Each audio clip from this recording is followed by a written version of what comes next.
Hey guys, it's me, Rena from Furls Crochet, and in today's video, I will be reviewing the Furls Crochet hooks. I'm about 29. I'm not quite 30 yet, but it's coming for me, right? 30's coming pretty soon for me. But, you know, as you get older, we all think about our health, and for me, as I've started crocheting, I've started thinking a lot more about my hand health and my fingies specifically. I've noticed when I start crocheting that my fingers start to hurt if I crochet for too long, and that's not good because hand health is important, and obviously you want to keep your hands healthy if you want to crochet for longer, right? Makes sense, checks out. I tend to use ergonomic hooks. I don't think I've ever used like a traditional crochet hook ever. Maybe the closest one to that I've probably used is the Susan Bates crochet hooks, and even those are sold as ergonomic. I don't necessarily think those were ergonomic, but they were sold as ergonomic. And I've tried like, I think a Clover dupe off of Amazon. It was like a pack of crochet hooks that I got off of Amazon. This is basically what it is. They look like Clovers. I haven't tried the proper Clover Amour hooks. Are those worth it? Who knows? I have tried the Clover Soft Touch hooks. Those are quite nice. I really like the hook part of it, but the grip itself is just kind of okay. Everybody talks about the Furls Crochet hooks, and I want to put to the test if they are worth it. So for me, I actually hold my crochet hooks like a pencil. So a lot of the quote-unquote ergonomic crochet hooks that are out there, they tend to suit knife grip crocheters versus a pencil grip crocheter. That's why for me it's always hard to find a really good crochet hook. Personally, my favorite crochet hook grip that I really liked is the Pyram crochet hook, but I don't like that it's plastic. When I started out using the Susan Bates crochet hooks, those were inline crochet hooks. And I kind of like the inline crochet hook. They're really great for amigurumi, at least for me. But a lot of the options for inline crochet hooks are not very good grip-wise. I actually find that the best grips have the tapered crochet hook, which, I mean, I've learned how to use it. There was an adjustment period, but I learned how to use it. That's basically what I use now. I still deep down prefer an inline crochet hook. And so, but because there are not a lot of inline crochet hooks with ergonomic grips, I don't use them that often. But a very popular brand is Furls. However, Furls is super expensive, and I understand why, right?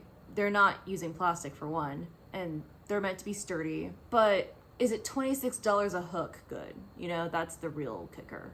I'm on the Furls website right now. I think I want to get a couple of these. And I am leaning more towards metal or resin versus the wood or whatever they call the Alpha series.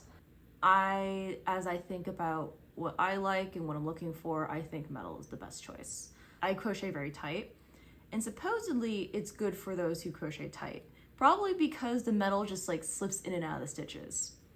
That might be it. It claims to be better for amigurumi. I'm not making amigurumis, so we can throw that out.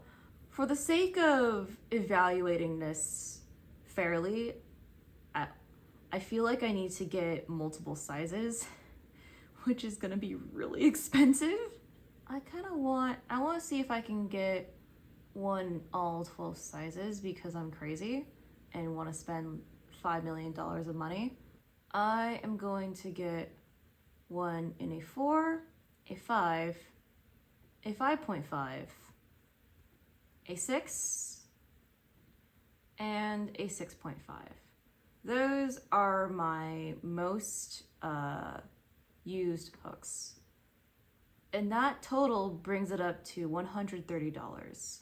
And that hurts me physically. So I'm gonna go check out, and my wallet will cry. I will get back to you once these actually arrive and do an unboxing. So my package arrived. I ended up ordering 5 hooks, each the same hook but in different sizes. I already cracked open one of them, which is my 6.5 hook, and tried it out. I haven't tried out the other hooks, and I hold my hook with a pencil grip.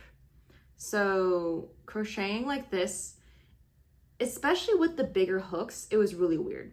I actually tried this out making one of the all-in-one granny squares, and I want you to see how short this tail is.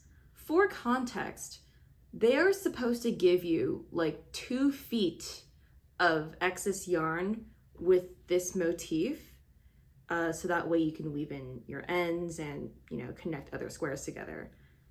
This is a pretty short tail considering that. My tension on this is so loose, it is kind of insane. So for context, I normally have tight tension, and I have to use a 6.5 millimeter hook to make anything with the Granny Squirrel all-in-one yarn. I don't know if you can see how loose these stitches are. My tension is so loose when using this. Maybe it might be a good thing, but my tension is incredibly loose. Looser than what I'm used to. It was actually kind of scaring me. So with this hook, this specific hook, this is to 6.5, my tension was looser than normal. And it was freaking me out a little bit. That being said, even though my tension was looser than it normally is, it is also more consistent than normal. When I use this hook, which is a Clover Moore knockoff, I'm able to kind of control my tension, whereas with this hook, I wasn't able to control my tension. I wasn't able to go looser or tighter. In some regards, I was actually crocheting more consistently, but I couldn't loosen or tighten even if I wanted to. When I use this hook, my normal hook, I'm able to kind of go looser, go tighter, depending on how I'm feeling, and especially working with the Granny Squirrel all-in-one yarn. But with the Furls hook, I could not play around with my tension. So my preliminary thoughts is that it's good for maintaining your tension, but sometimes that may not be what you want. And I will also say, especially when using a bigger hook like this, it wasn't as comfortable as I expected it to be. This type of tapered grip is very similar to the Pyram crochet hook, but it's not as comfortable as I expected it to be, at least on the bigger sizes. I do want to try this out on some of the smaller sizes, but my preliminary thoughts for now is that for a bigger size crochet hook, I do not like it. I kind of hate using this. I've been dragging my feet on this video already for a while, but I've come to the conclusion that I'm going to need to do a couple of gauge swatches in order to fully evaluate this, as well as complete a project with the Furls hook. And the thing is that that's going to take some time, so I mean, to be fair, it's been a while already, but I'm going to do some gauge swatches first, and then I'm going to complete a project with the Furls hook. YouTubers who I like chat with and stuff, and I don't feel like I'm in competition with them. I'm designing my first pattern. I don't feel like I'm in competition with anybody doing that. And that is community to me.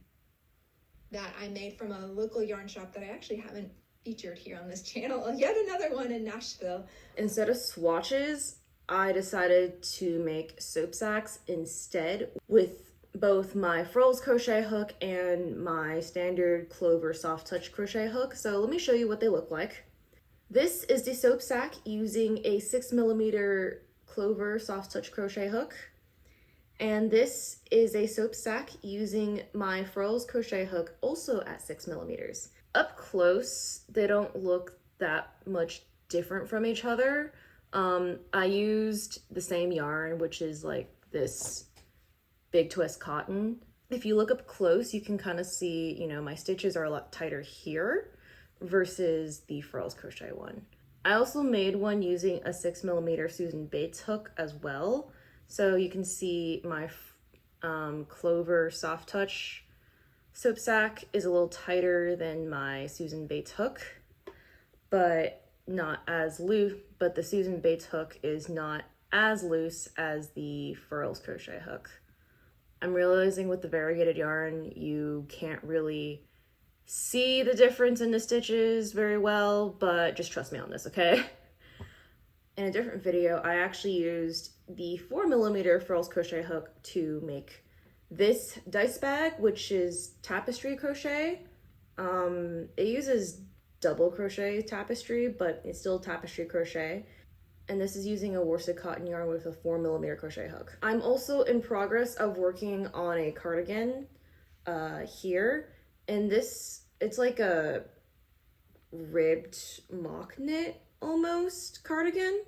And this here is using DK weight yarn with the 5mm Furls Crochet hook. So I think I've done enough crocheting to finally give a final impressions of the Furls Crochet hook. I think the Furls Crochet hook is useful in certain cases. Now, let me first talk about the cons.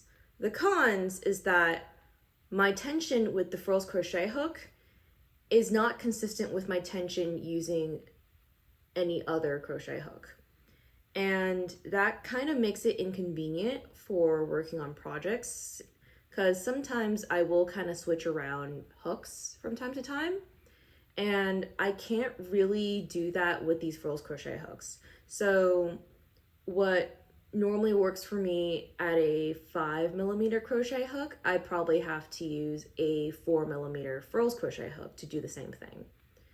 I mean, I kind of know the differences roughly, but it's a little bit inconvenient otherwise. The Furls Crochet hook also makes my stitches a lot looser, and you know, sometimes you do want that, but other times, like for example, when I was doing the crochet all-in-one granny square yarn, I can't use that because there's so many instances where the yarn pooling just kind of changes up on you almost. You have to like play around with your tension a little bit, and you can't do that with the Furls Crochet hook.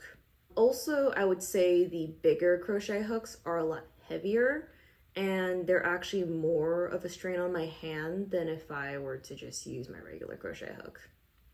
Now, for the pros, your tension is very consistent. And so as a test not talked about here, I actually took this crochet hook with me on the plane to work on a project. And when I travel in crochet, I crochet a lot, so I'm more subject to hand strain.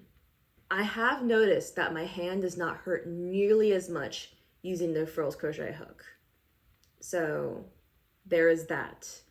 But my caveat is that I think my hand doesn't hurt as much using a smaller Furls Crochet hook. So I do think that because the Furls Crochet hook forces my stitches to be looser, it's almost as if I don't have as tight of a tension and I'm not holding on to it as tightly. And because of that, especially with smaller crochet projects, it forces me to be looser, and therefore my hand doesn't hurt as much. And it's kind of funny because I like the look of those mock knit sweaters, but they're all back loop slip stitches, and the idea of making an entire sweater with back loop slip stitches sounds awful to me. But I think that might actually be possible if I used a Furls Crochet hook, because you need to use really light yarn for it to look good, and the Furls Crochet hook forces my stitches to be looser, so maybe it won't be as much of a pain to do if I were to do that. Big if. Now, is it $26 a hook worth it? Depends. Is $26 per hook cheaper than like doctor's visits, potential surgery, and permanent hand and wrist damage? I think it's worth it if you look at it from that lens. I would not spend my money on these hooks for the larger sizes, but for smaller sizes like 3 to 5 millimeter, I think it's worth a try, genuinely. With that, that concludes my review. If you made it this far, thank you for watching. This video took me a lot longer to make than I anticipated, but it's done. And you know what? Have you ever tried a Furls Crochet hook, or are you interested in trying a Furls Crochet hook? Let me know down in the comments, and with that, I will see you next time. Bye!